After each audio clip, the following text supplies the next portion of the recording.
सुनिए, हम लोग चैप्टर कौन सा कर रहे हैं भाई? अमलगमेशन। कौन सा कर रहे हैं? सुनिए, अमलगमेशन का मतलब क्या होता है? When two company merge each other and form a new company, जब दो कंपनी मिल करके एक नया कंपनी को जन्म दे देगा, इसको हम क्या कहते हैं? अमलगमेशन। जैसे मान लीजिए ए लिमिटेड और बी लिमिटेड मिल गया और एक नया कंपनी बना दिया ए बी लिमिटेड या सी लिमिटेड, इसको कहते हैं अमलगमेशन। या एक कंपनी दूसरा कंपनी को टेक ओवर कर लिया, ए लिमिटेड ऑब्जर्व बी लिमिटेड, इसको भी अमलगमेशन कहते हैं। या तो दो कंपनी मिलकर एक नया बन गया, अमलगमेशन। या एक कंपनी दूसरा को क्या कर लिया? ऑब्जर्व कर लिया, इसको कहते हैं एब्जॉर्प्शन। अकाउंटिंग दोनों का सेम होता है, अकाउंटिंग दोनों का सेम होता है, चाहे अमलगमेशन हो या एब्जॉर्प्शन हो। अमलगमेशन हो या क्या हो? एब्जॉर्प्शन। जैसा अभी बैंक जो हुआ है सब एब्जॉर्प्शन हुआ, किसी और को ले लिया अपने अंडर, हम किसी और को अपने गोद में बैठा लिए। समझ पा रहे हैं क्या बोल रहे हैं? इसको क्या कहते हैं? एब्जॉर्प्शन। लेकिन VI क्या किया? मिल गया और मिल करके एक नया कंपनी को फॉर्म कर दिया, इसको हम क्या कहते हैं? अमलगमेशन। क्या कहते हैं? अमलगमेशन को अकाउंटिंग करने का एज है 14। एज 14 के तहत इसका अकाउंटिंग करते हैं। अमलगमेशन दो तरीका का होता है, एक है in the nature of merger और एक है in the nature of purchase.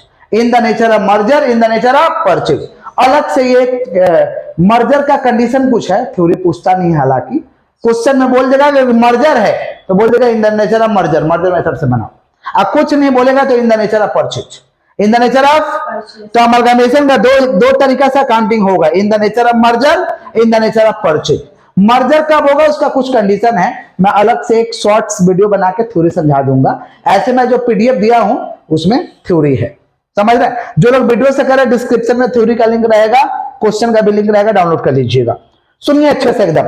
तो इसका एज कितना? 14। एज कितना है? अमलगमेशन कितना तरीका का होता है? दो तरीका का। कौन कौन सा? इन the nature of merger, in the nature of purchase.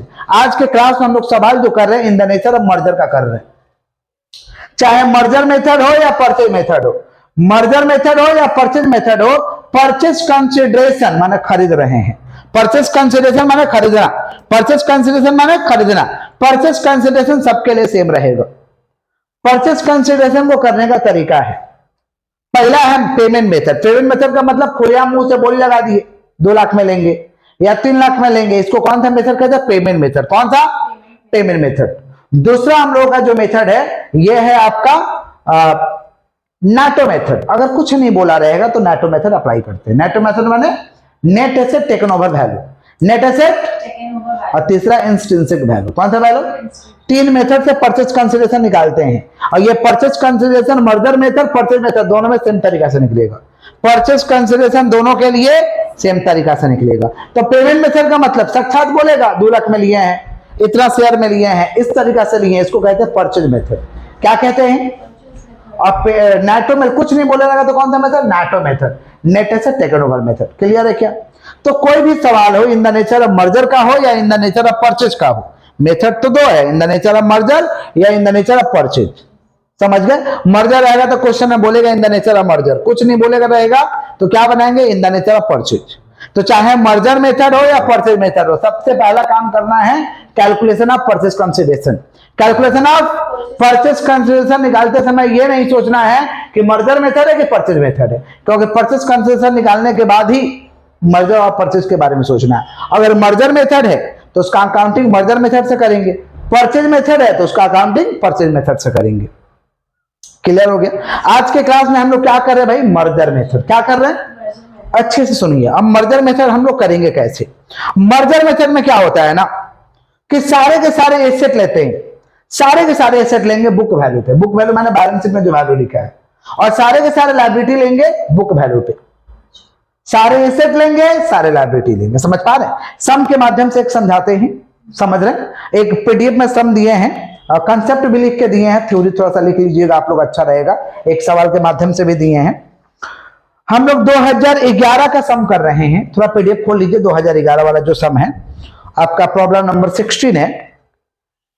जो लोग PDF से कर रहे हैं भाई पहले सम का स्क्रीनशॉट ले लीजिएगा, लिख लीजिएगा, फिर जाके आप ये करा के लिख लीजिएगा या प्रिंट करा के फिर सम को करिएगा। या सवाल होगा 2011 का तो अच्छा बात है बुक में, आइए उसके बाद वीडियो को करिएगा। किसका बात कर रहे हैं भाई? 2011 का हम लोग सम कर रहे हैं। कौन सा मेथड का बात कर रहे हैं? मर्जर मेथड से हम लोग करेंगे। आइए क्वेश्चन देखते हैं। The following were the balance sheet of P limited and Q limited. Balance sheet आपको दिया हुआ है पी लिमिटेड क्यू लिमिटेड का। नीचे देखिए, ऑन 1/4/2020 अमलगामेशन का मतलब समझ में आ गया ना कि दो कंपनी मिलकर जब एक नया फॉर्म करेगा अमलगामेशन, एक कंपनी दूसरा को टेक ओवर करेगा अब्जॉर्प्शन। कोई भी सवाल हो सबसे पहले परचेस कंसिडरेशन निकाल लेना है। उसके बाद अगर मर्जर मेथड है तो अकाउंटिंग मर्जर से करेंगे, परचेज मेथड है तो अकाउंटिंग परचेज से करेंगे। यही करना है, समझ रहे हैं? अभी हम लोग जो भी बुक्स बना रहे हैं in the books of new company, जो नया कंपनी है उसके बुक्स में बना रहे। आइए देखते हैं। The following is the balance sheet of P and Q limited. Balance sheet आपको दिया हुआ है, नीचे देखिए। On 1/4/2020 P limited took over Q limited. P limited ने किसको ले लिया भाई? क्यू लिमिटेड को। In an amalgamation in the nature of merger. कौन सा कंडीशन पे लिया भाई? Amalgamation in the nature of merger. It was agreed that in discharge of consideration of for acquisition P Limited would allot 3 fully paid up equity share 10 each at par for every 2 share held in Q Limited। देखो P Limited Q को लिया है, माने absorption हुआ है। P Limited Q को लिया है। P Limited क्या रहा कि हम Q का जो शेयर लिया है ना, उसका 2 शेयर के बदले हम 3 ठो शेयर दे देंगे। उसके पास जो 2 शेयर है उसके बदले कितना दे देंगे? 3 शेयर दे देंगे पार पे। पार माने जो रेट है वही उसी रेट पे दे देंगे। और कौन सा नेचर से बोला है? मर्जर मेथड से बना। कौन सा मेथड से? मर्जर। नहीं बोलता तो परचेज, नहीं बोलता तो परचेज। आइए उसके बाद बोला है कि debenture in Q limited would be converted into 12% debenture in P limited. Debenture को कन्वर्ट कर देगा 12% में। कितना में कन्वर्ट कर देगा? 12%।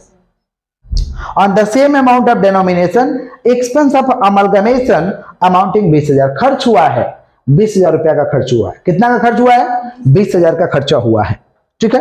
यू आर रिक्वायर्ड टू क्या? Journal entry in the books of P limited और प्रिपेयर बैलेंस शीट। 2 चीज बनाना है। सबसे पहले देखिए यहां पे परचेस कंसिडरेशन निकालेंगे। Calculation of purchase consideration. किसको खरीदें? क्यू को ना। तो पहले क्यू का पता करो शेयर कितना है। Number of share in Q limited. Q limited का शेयर कितना भाई? देखो तो 1,20,000। कितना दिया हुआ है? और जब फेस वैल्यू नहीं पता तो क्या मान लेंगे? 10। तो 1,20,000 डिवाइड बाय 10 कर दिए, कितना शेयर हुआ? 12,000। कितना हुआ? माने क्यू लिमिटेड के पास 12,000 शेयर है। अब बोला क्या है कि 2 के बदले हम 3 इक्विटी दे देंगे। 2 के बदले कितना इक्विटी दे देंगे? 3।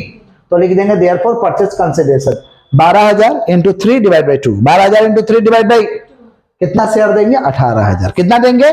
और एक का दाम 10 रुपया, तो 18,000 इंटू 10। बोलता है एक का दाम 15, तो 18,000 इंटू 15। समझ गए क्या बोले? तो 18,000 इंटू 10। उस कंपनी को हम लोग लिए 1,80,000 में। 1,80,000 ये है परचेस कंसिडरेशन पेमेंट मेथड से। बोल देगा माने पेमेंट मेथड। परचेस कंसिडरेशन निकल गया। रिपीट कर रहे हैं। क्यू लिमिटेड को लिया है, पी लिमिटेड बोला कि 2 शेयर के बदले 3 ठो शेयर देंगे। तो पहले क्यू लिमिटेड का पता करो कितना शेयर है? 12,000। अब क्या बोला? 2 के बदले 3, तो 12,000 इंटू 3 डिवाइड बाई 2। कितना शेयर हुआ? 18,000। एक का दाम कितना देगा? एक का दाम 10 रुपया, तो 18,000 इंटू 10 दाम कितना हुआ? 1,80,000। कितना हुआ भाई? In the books of P limited लिख दिए जर्नल। अब आइए जर्नल करेंगे कैसे? हम लोग कौन सा मेथड से कर रहे हैं? Amalgamation in the nature of merger method. Amalgamation in the nature of कैसे करेंगे? सुनो, अगर मर्जर मेथड है तो सबसे पहला एंट्री पास करेंगे business merger account debit to liquidator of Q limited. Business merger माने क्या? मर्जर हुआ है। बिजनेस मर्जर माने क्या हुआ है? आप इसको बिजनेस परचेज भी लिख सकते हो। Business purchase account debit to liquidator of Q limited. Class 11 का एंट्री याद करो। परचेज करते थे क्या लिखते थे? Purchase account debit to cash या परचेज टू पार्टी। तो पार्टी से लिया है ना, तो बिजनेस मर्जर हुआ इसलिए मर्जर लिख दिया। ऐसा बिजनेस परचेज भी लिख सकते हैं। तो business merger account debit to liquidator of Q limited. Q limited से लिए हैं। कितना में लिए? 1,80,000। नारेशन लिख देंगे बिन परचेज कंसिडरेशन। उसके बाद में बैलेंस शीट में क्यू को लिया है ना, तो जितना एसेट है उसको डेबिट करेंगे। आप पी और क्यू दोनों का लेते तो दोनों का अमाउंट जोड़ लेते। जितना एसेट था डेबिट करते, दोनों का अमाउंट यहां पे ब्रैकेट में जोड़ते जाते। कभी कभी होता है ना कि पी और क्यू दोनों को ले लिए, तो एसेट को डेबिट कर लेते, पी और क्यू का अमाउंट जोड़ते जाते। समझ रहे क्या बोल रहे हैं? अच्छा मान लीजिए यहां पे एक और कंपनी को लिए रहते, तो business merger account debit to liquidator of Q है ना, तो वहां पी भी हो जाता, टू लिक्विडेटर ऑफ पी। अगर मान लीजिए अमलगमेशन हुआ है, क्या बोला? अकाउंटिंग तो सेम तरीका से। अकाउंटिंग क्या है? अब एक कंपनी को लिए तो एक का बैलेंस लो, 2 को लिए तो दोनों का बैलेंस लो। समझ रहे हैं क्या बोल रहे हैं? तो एसेट को डेबिट जितना बुक वैल्यू पे, ओनली बुक वैल्यू पे जो बैलेंस शीट। हाँ मर्जर में चले तो बुक वैल्यू, मार्केट वैल्यू पे नहीं। हम कंसेप्ट में लिख के दिए मार्केट वैल्यू पे नहीं, कौन सा वैल्यू पे, बुक वैल्यू। कौन सा बुक वैल्यू मैंने बैलेंस शीट का वैल्यू। एडजस्टमेंट में कुछ दिया उसको इग्नोर कर देंगे। कौन सा मेथड है, मर्जर। कौन सा मेथड, तो एसेट को डेबिट, जितना एसेट है plant and machinery, furniture, stock, data, bills receivable, bank, समझ रहे हैं, इस सबको डेबिट कर दिए। क्यू को लिए तो क्यू का बैलेंस लेंगे, अगर पी को भी लिए रहते तो बैलेंस जोड़ देते। बैलेंस क्या करते, जोड़ते। सारा लायबिलिटी लेंगे शेयर कैपिटल को छोड़ के, सारा लायबिलिटी लेंगे। तो नीचे से लायबिलिटी लिए, देखो सन्ड्री प्रोविजन है, नीचे से सन्ड्री प्रोविजन है, बिल्स पेबल है, क्रेडिटर है, sundry provision creditor, bills payable छोड़ दिए क्या, sundry provision, sundry creditor, bills payable क्या हुआ रे बाबा, लिया है ना, बिल्स पेबल है ही नहीं। हाँ हाँ है दिया 1440 ऊपर में लिख दिए, नहीं है बिल्स पेबल, ठीक है कोई बात नहीं। तो sundry provision, sundry creditor, bills payable नहीं है। डिवेंचर ले लिए, फॉरेन प्रोजेक्ट रिजर्व 6200 लिए, जिसमें 1000 लेस हुआ है। तो अगर कोई लेस वाला आइटम रहेगा ना तो उसको cost of issue of debenture ऊपर लिख देंगे। Cost of issue of debenture कहां लिख देंगे, ऊपर में। उसके बाद लायबिलिटी में क्या है, पीएल है, रिजर्व है, पीएल है और क्या है, रिजर्व है, और एक तो कैपिटल है। कैपिटल के बदले हम तो यही पैसा दे रहे हैं, तो बिजनेस मर्जर्स को लिख देंगे, बिजनेस मर्जर को लिख देंगे 1,80,000। 1,00,000 रिपीट कर रहे हैं। एसेट को डेबिट करेंगे बुक वैल्यू पे, मार्केट दिया रहेगा नहीं लेंगे मर्जर मेथड पे, सारे एसेट को डेबिट। एक कंपनी को लिए हो तो उसका खाली अमाउंट लो, दोनों को लिए हो तो जोड़ जोड़ के लो। टू लायबिलिटी, लायबिलिटी को क्रेडिट कर देंगे सबको, किसको छोड़ करके, कैपिटल को छोड़ के, समझ गए। अगर कोई रिजर्व में कुछ लेस है तो उसको डेबिट में लिख देंगे, रिजर्व में कोई लेस है तो कहां लिख देंगे, उसको डेबिट में। और ये बिजनेस मर्जर क्या हुआ, डेबिट हुआ है ना, तो यूटिलाइज करेंगे टू बिजनेस मर्जर 1,80,000। अब बैलेंस करके देखते हैं, या तो क्रेडिट में घट के आएगा या तो डेबिट में घट के आएगा। डेबिट में घट के आएगा माने लॉस ऑन मर्जर, और क्रेडिट में घट के आएगा माने प्रॉफिट ऑन मर्जर। डेबिट में घट के आएगा नहीं, लॉस ऑन मर्जर, बोले क्या बोले, डेबिट में घट के आएगा नहीं, और क्रेडिट में घट के आएगा नहीं, प्रॉफिट ऑन मर्जर। इस सवाल में डेबिट में घट के आया हुआ है loss on merger account debit, कितना आया 60,000। डेबिट में घट के आया तो लॉम, क्रेडिट में घट के आया तो पॉम। लॉम माने लॉस ऑन मर्जर, पॉम माने प्रॉफिट ऑन मर्जर। लॉम माने लॉस ऑन मर्जर, पॉम माने प्रॉफिट ऑन मर्जर। क्लियर है क्या। अब फिर क्या करेंगे, लॉस जो आया उसको राइट अप करो, किससे राइट अप करेंगे, जनरल रिजर्व, तो general reserve account debit to loss on merger. अब पॉम रहता तो पॉम account debit to general reserve, अगर पॉम रहता प्रॉफिट ऑन मर्जर रहता तो पॉम account debit to general reserve, पॉम अकाउंट डेबिट टू। क्लियर। अब डिस्चार्ज करिए, पैसा दे दीजिए, क्यू लिमिटेड को पैसा दीजिए, तो लिक्विडेटर अब क्यू को क्रेडिट किए थे ना, तो एंट्री पास करेंगे, क्यू लिक्विडेटर अब क्यू लिमिटेड अकाउंट डेबिट, क्या देके पैसा दे रहे भाई, टू इक्विटी शेयर, प्रेफरेंस दे रहे हो टू प्रेफरेंस शेयर, कैश दे रहे हो टू कैश, सिक्योरिटीज प्रीमियम दे रहे हो टू सिक्योरिटीज प्रीमियम, जैसे जैसे पैसा देंगे वैसा लिख देंगे। तो लिक्विडेटर अब Q limited account debit to equity share capital, payment कर दिए। अब क्या, डिवेंचर को बोला डिस्चार्ज कर रहे हैं, तो पुराना वाला डिवेंचर कितना था, 10% डिवेंचर था, तो डेबिट करो डिवेंचर को, डिस्चार्ज हो गया, 10% डिवेंचर अकाउंट डेबिट। नया कंपनी बोला 12%, 10% डिवेंचर टू 12%, कुछ नहीं बोलता तो छोड़ देते हैं, करते ही नहीं। 10% डिवेंचर टू 12%, माने आप 12% का ब्याज मिलेगा, 10 नहीं 12 का मिलेगा। अमलगामेशन एक्सपेंस हुआ, आप पीएल से भी लिख सकते हो या डायरेक्ट लिख सकते हो, amalgamation expense account debit to bank, amalgamation expense account debit हो, आप डायरेक्ट इसको लिख सकते हैं amalgamation expense account debit to bank या PL account debit to bank. 20,000 खर्चा हुआ है ना, क्लियर। एंट्री में कोई दिक्कत, रिपीट कर रहे हैं। सबसे पहले कोई भी मेथड हो परचेज कंसिडरेशन निकाल लो। अब मर्जर मेथड कर रहे हैं तो पहला एंट्री होगा business purchase account debit to liquidator of Q या business merger account debit to liquidator of Q. हर सवाल में एक और पार्टी रहता है, एक और का नाम लिख देते। अब एसेट को डेबिट कर लेना है बुक वैल्यू पे, लायबिलिटी को क्रेडिट कर लेना है, ठीक है। डेबिट में घट गया तो लॉस ऑन मर्जर, क्रेडिट में घट गया profit on merger. Loss on merger आया तो उसको राइट अप करो, general reserve account debit to loss on merger. आप प्रॉफिट आ गया तो क्या करोगे भाई, समझ पा रहे हैं, form account debit to general reserve. Clear. Payment करिए उसको, liquidator of Q limited account debit, जो जो चीज देकर पेमेंट करोगे 2 में डाल दो। डिवेंचर को डिस्चार्ज करना है तो करंट मत करो, और खर्च हुआ तो amalgamation expense account debit to bank. Clear. ये कंसेप्ट है, ये क्या है, कंसेप्ट भी है और सवाल भी है। हम ये कंसेप्ट लिख करके एक एग्जांपल के माध्यम से दिए हैं पीडीएफ में, एक बार देख लीजिएगा। इन द नेचर ऑफ मर्जर, समझ पा रहे, सेम तरीका से कंसेप्ट लिख के दिए। क्लियर। नहीं भी देखेगा तो यहां से हो जाएगा, नहीं भी देखेगा तो यहां से हो जाएगा। अब बैलेंस शीट कैसे बनाएंगे सुन लीजिए। बैलेंस शीट में देखिए सबसे पहले शेयर कैपिटल है ना, तो पी का कितना है 3 लाख और इसको कितना दिए 1,80,000, तो 3 लाख और 1,80,000 कितना हुआ 4 लाख। उसके बाद देखिए बैलेंस शीट में क्या है, सिक्योरिटीज प्रीमियम में 60,000, पीडीएफ में देखिए, पीडीएफ अरे पी का भी तो है ना, तो पी का जोड़ लेंगे, पीडीएफ खुला, तो इक्विटी से 3 लाख और इसको दिए 1,80,000 कितना हुआ 4,80,000। सिक्योरिटीज प्रीमियम कितना है 60,000, कितना है 60,000 में कितना खत्म हुआ 1,000, तो 60,000 माइनस 1,000 कितना हुआ 59,000। दूसरा क्या भाई पीएल, दूसरा क्या है पीएल, तो पीएल 57,400 16,500, 57,400 16,500, ये 20,000 अमलगामेशन एक्सपेंस लेस हो जाएगा, 20,000 अमलगामेशन एक्सपेंस लेस हो जाएगा। फिर क्या जनरल जब 1,90,000 64, ये लॉस हुआ है ना, जनरल जब डेबिट हुआ है तो माइनस, आप क्रेडिट होता तो प्लस, क्रेडिट होता तो मैंने फॉर्म रहता तो प्लस होता है और लॉ में तो माइनस।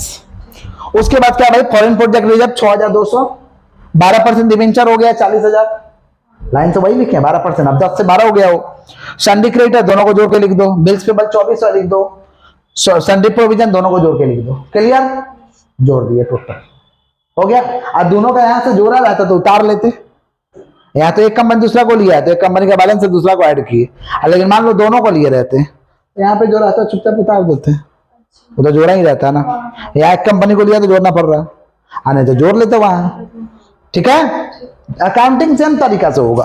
उसके बाद क्या है भाई एसेट, एसेट में क्या है लैंड एंड बिल्डिंग है ना, उसका है नहीं, प्लांट एंड मशीनरी है दोनों का जोड़ के लिख दो, फर्नीचर है दोनों का जोड़ के लिख दो, इन्वेंट्री है दोनों का जोड़ के लिख दो, डेटर है दोनों का जोड़ के लिख दो, बिल से बोले एक ही ठोका है लिख दो, कैश में दोनों का जोड़ के लिखो, माइनस करो 20,000, माइनस करो क्या है, हाँ क्योंकि 2 बैंक हुआ है, लेस करो टोटल, क्लियर, टैली करेगा तो सम सही गलत, टैली कर चुका है, इधर जोड़े टोटल 9,17,000, इधर जोड़े 9,17,000, समझ गए। इसको एक बार बना लेना है, पीडीएफ में बहुत सारा सम दिए हैं, जो इन द नेचर ऑफ मर्जर का होगा उसको ट्राई करना है, समझ रहे हैं क्या बोल रहे हैं, ट्राई करना है, बनाना है, नहीं बनेगा तो कल 4-5 सम करा देंगे। ऐसे पीडीएफ हम जो दिए हैं वो सॉल्यूशन के साथ दिए हैं, समझ गए क्या बोले।